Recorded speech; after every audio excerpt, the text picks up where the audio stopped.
Here are 4 US history books that are really fun reads, and also they're going to make you much more knowledgeable about these individual subjects. First, we have Battlecry of Freedom by James McPherson. This is maybe the single best one-volume history of the American Civil War. McPherson spends so much time setting things up, telling you what the Civil War was about and what it meant.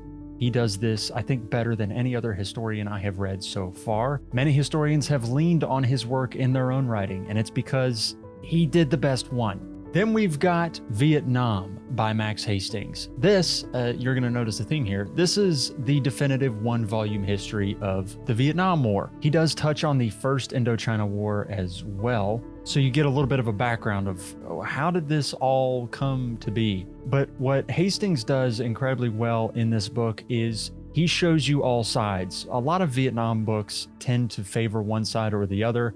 Hastings, while you can tell where his biases lie, he does try and give you kind of a full picture of the conflict and what it meant for the people on the ground.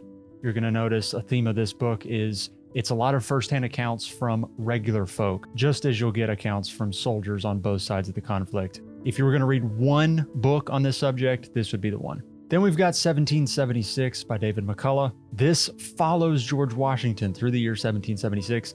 It humanizes him as a general, as a politician. It shows where he messed up and also where he succeeded. As a bonus, McCullough's writing style is incredibly quick, snappy, and poignant. It's going to be one of the easiest to read history books you'll ever pick up.